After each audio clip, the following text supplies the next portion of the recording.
That's all y'all girls standing together like that. I can't take it.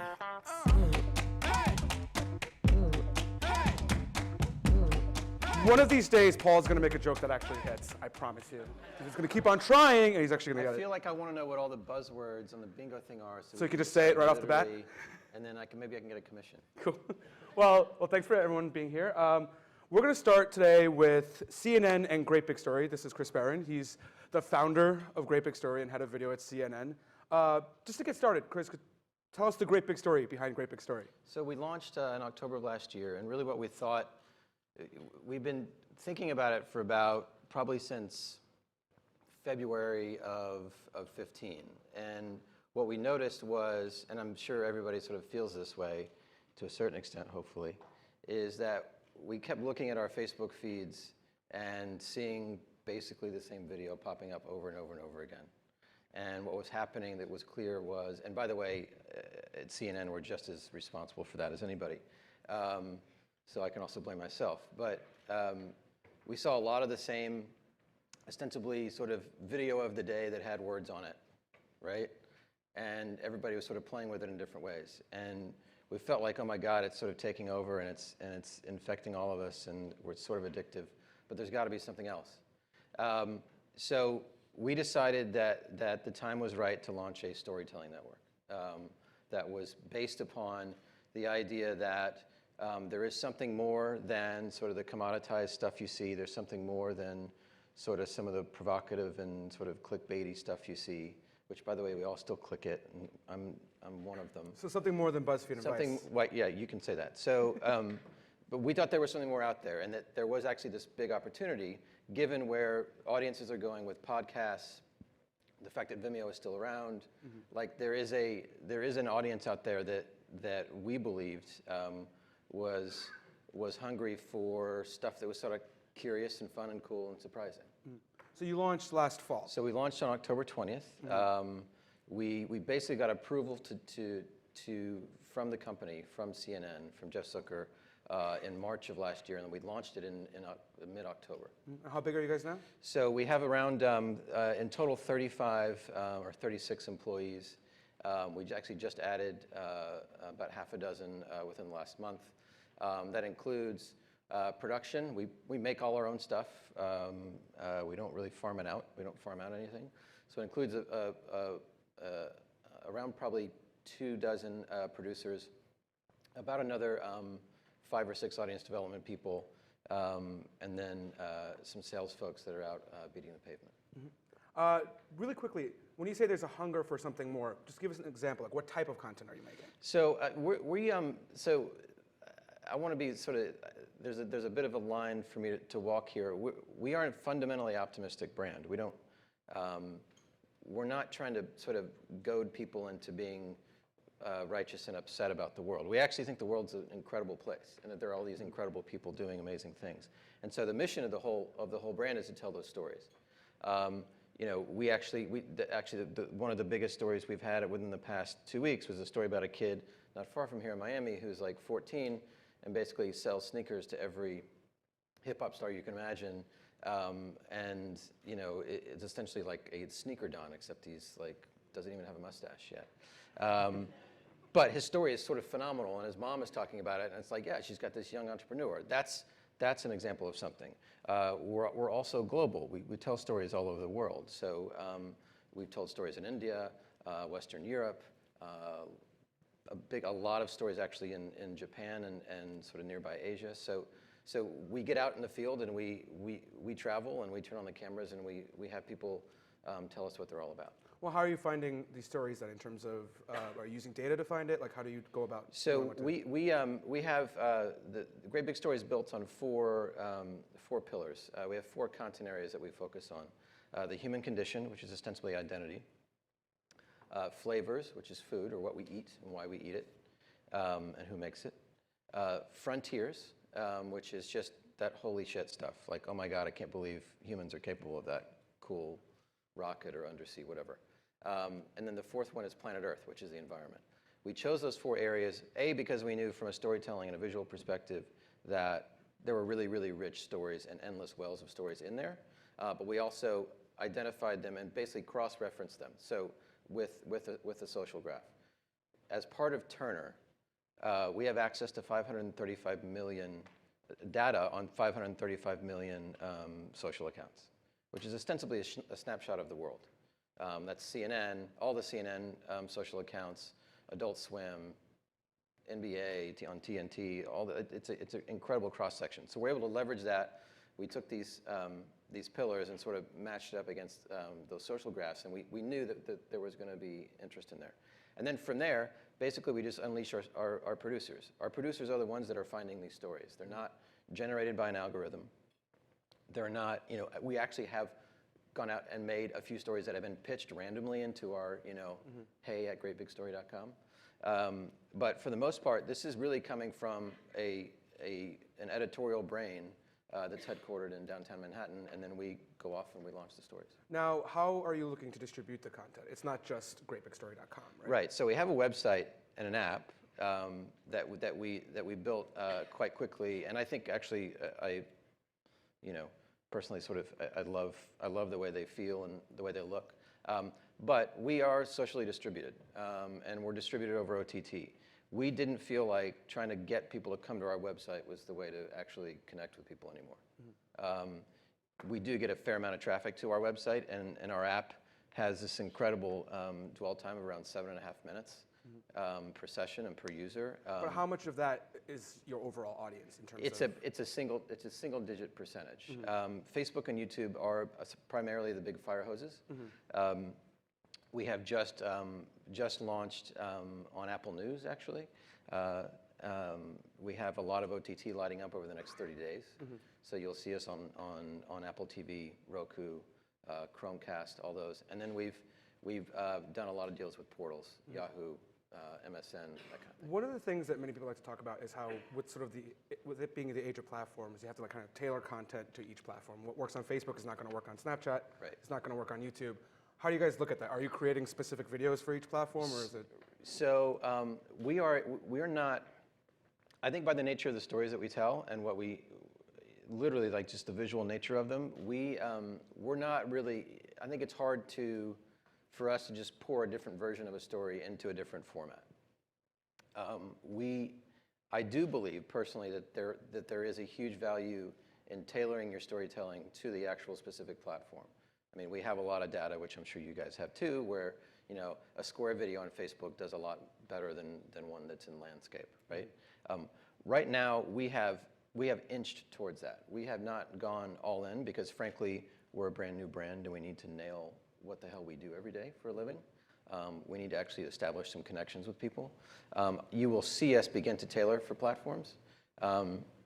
You'll actually, within the next few weeks, even see us begin to do Facebook Lives, which maybe is not synonymous with a non-live news brand, but we have some pretty crazy ideas about it. So I think we're going to be tinkering. But it's my personal opinion that with all of these, you have to experiment. But I would guard against making sort of sweeping judgments on it. It's resource intensive to do anything, and especially video, as everybody knows, it's really, really hard to make it, and it takes a lot of time and people and money. And so we have been really laser focused on nailing our voice and iterating at the edges. And if we decide to go all in on something other than landscape video, then we'll do that. But it's not something that I'm investing intensely in right now. How has it been? A little under a year now, or actually a lot less than a year. How has it been performing on Facebook, on YouTube? So we're coming up on 6 months, and we are, by about end of January, early February, we met a lot of the metric goals we set for ourselves for the end of 2016. So that's great. And then Jeff Zucker said, all right, so your goals were too low. Which is probably true. So what were the goals then? I can't tell you what the goals were, but I can tell you right now we're reaching around anywhere between 25 and 30 million people per week. The average age of the audience for Great Big Story is around 28 years old. So two big things about that. One is they're not 18, and they're not 16. They're also not 52, which is more in line with an audience member for CNN. So we have already sort of connected deeply with a bracket that our parent company is absolutely looking to connect with. So by that measure, it's been a huge, huge success. I do think, we aim for 25 to 35. We're not trying to capture all millennials because that's like a really stupid idea. Like there's actually we're all millennials, or at least some of us, most of us. But there's a big difference between an 18-year-old and a 25-year-old and a 35-year-old. So we identified 25 to 35 as our sweet spot. It's an influencer. It's someone who influences their peers and influences their boss. They're probably on their second job. They just got their real paycheck. They're urban living, Chicago, New York, LA. And that's who we're connecting with. And the beauty is of social, especially, and connected TVs by the nature of what they are, those are the people that we make video. We have 27-year-olds making video for other 27-year-olds. And so, the beauty of social is you can actually deliver it with a lot of precision. So within the team, one of the most interesting things that I found was the fact that you have now 6 audience development experts. Could you talk about why sort of approaching it that way and how they kind of help editorial sort of content kind of figure out what they want to do? Yeah. So I was reading somewhere recently. There's an enormous legacy digital business that's having an internal fight over the fact that their homepage is run by an algorithm, right? And all their storytellers are like up in arms about it. There are other places that I've been in my career where we probably could have used a little bit of algorithm, quite frankly, where you get editors who are too precious over the idea that they invested in. We have a little bit of we do a lot of things by feel, to be perfectly honest. We have a lot of data that swims around every day, but the way we approach every story, once it's greenlit, the producer sits down with a member of our audience development team. And that story actually, we create an audience profile for that story before we actually go out and shoot it. So we know who we're making it for. And the bottom line is, if you have trouble creating an audience profile for a story, then you might want to rethink whether you should do the story. So it's not like we're hitting the same exact profiles every day. We're actually quite varied. And if you look at the content that we make, it's all over the map. I mean, we're not sort of in one specific genre. But each one has essentially its own little marketing plan.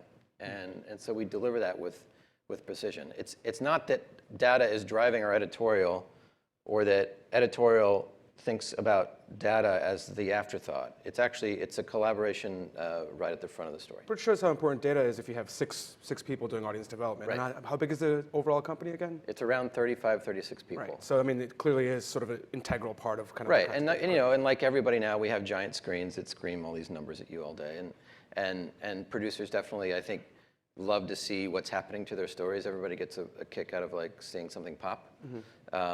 But they also increasingly want to know why. One of the really big measures of success for us is that since we launched, we made a big splash, and people love to write about CNN, so they wrote about it in the first couple of weeks. But after that, since ostensibly the beginning of December, we have had more than 500 earned media pickups, meaning basically another publisher went and embedded our video and does what everybody does now, which is write it again. That for us is a huge measure of success. We had the sneaker story I mentioned just a minute ago. Hypebeast picked it up and ran with it all weekend, right? And for us, like our producers get a huge thrill out of that. There was another story we did that World Star Hip Hop picked up, and everybody was like, "Oh my God, like we've done it, we've made it," right? But at the same time, we've had in the past 2 months, we've had at least a dozen publishers that you would know have come to us and said, "Can you make video for us?" Because nobody's really doing what we're doing yet, and they see how it can apply to their product. Is that part of the product. business model? Because I mean, we talk about platforms and they're a great place to grab an audience, but what's the business model for Great Big Story? How are you going to make money? So we make money in 2 ways. One is we're not a media product per se. We make the bulk of our money off branded content. So we have a group that works with us to ostensibly create branded content in the voice of Great Big Story. So what we'll do is we'll go out and create an 8-part series, and two of the episodes in that series will actually be branded content on behalf of an advertiser, but it'll look and feel like the rest of the series. And we billboard it and signpost it so everybody knows what it is. That's the bulk. That's the bread and butter of what we do. Is that scalable though? I believe it's very, very scalable. I mean, when we launched, we didn't get any RFPs. No one was even sending us stuff. And we were sort of surprised by it because we're part of Turner and CNN, so we just generally have access to most things. We are now swimming in so many RFPs, our team barely has time to keep up. So there is more demand out there for attention-grabbing storytelling. We sat down with the CMO of a major movie studio towards the end of last week and basically looked at that studio schedule for the next 18 months and ostensibly just picked movies off that calendar that we were going to go do storytelling and campaigns around. So I think it's highly scalable. The second piece really is in production and licensing. And so when other publishers or networks come to us, or TV networks come to us and say, can you make stuff for us? We say, of course we can, and that can be a very, very lucrative business. Final question before we open up to the audience.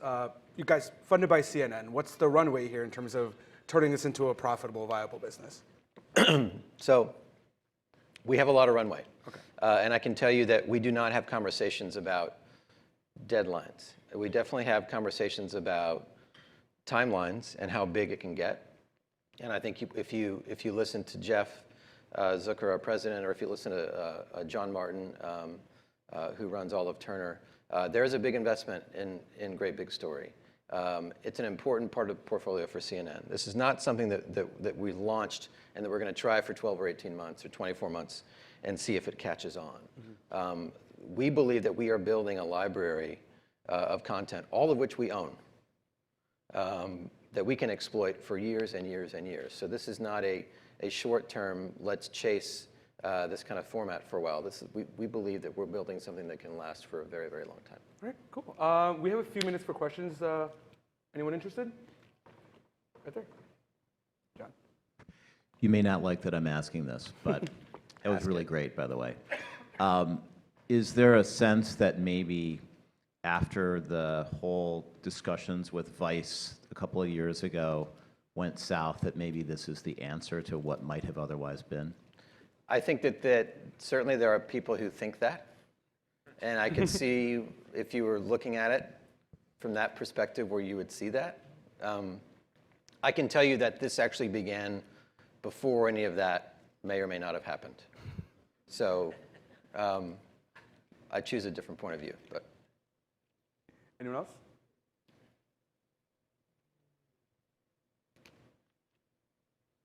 Right here. Oh, hold on. Get the mic. How many stories per day, per week? So we do around 3 stories a day. We don't do 100 stories a day. So we ostensibly take home run shots every morning. That, for us, has actually been a really, really good number. It's not easy to do that many surprising, beautifully told stories every day. And certainly one of our challenges is sort of the scalability of it and how much is too much and how much is too little. We have put some data around it and actually determined that that's actually the right number in terms of the stories for a brand our size that you can get eyeballs to. I do not think you're going to ever see us go to 50 stories a day. I just do not think that's our model. Frankly, what makes us different is that the things are surprising and they're a little bit special, and everything's shot beautifully and in 4K, and that's just not something I think you can commoditize. Oh, just hold on. Let's grab a mic. It's coming. Thank you. What happened with iReporter, and where's your UGC strategy? I mean, what about aggregating producers outside of your system? We don't have a UGC strategy because we don't. It's just not. It's not part of our. It's not part of our plans. Our proposition to the audience is that they're subscribing to us because they love the voice and they love the stories that we find. And part of that is making sure that what we have is something that nobody else has, and frankly that it's told in a way that feels a little bit premium. So I don't see us moving into UGC anytime soon. Cool. Anyone else? One final question. Oh, we'll get you too, sir, and then right there. You mentioned that you had your own salespeople working on that team. How does Great Big Story play with Courageous and the efforts that they're making to do branded for, I guess, CNN at large? Right. So Courageous is our Courageous is our branded content studio, and they actually sit probably 4 feet from the rest of Great Big Story. Courageous also does work for CNN, HLN, any of the CNN worldwide brands. But we sit right next to each other. And so the campaigns that we've done together, they're able to literally sort of turn their chairs around and see what a graphic may look like or what shots may look like. So it's highly collaborative. And one final question over there. He's coming with the mic. Thanks. So I'm interested in I think, given it's a video conference, your reference to 4K is the first reference to 4K or UHD in like a day and a half, or half a day and a bit. Is it a buzzword on the thing? No. Actually, I don't know. Is that, does that move the needle for you? I mean, do the destinations you're reaching even support playback of that? I'm just So I interested in mean, your I don't think the average Facebook user who's on a shitty connection cares. But I can say that the prospects and scalability for our content go way up. So you can imagine, by shooting in 4K, it means that our video looks incredible on an enormous screen. And we think that, I think it would be short-sighted to call us a social video company. Social happens to be a really great distribution point for us, but we think the prospects are much, much bigger than that, and that includes bigger screens, and that's why we shoot in 4K. All right, I think with that, that was a great session. Chris, thanks very much. Thank you. We're going to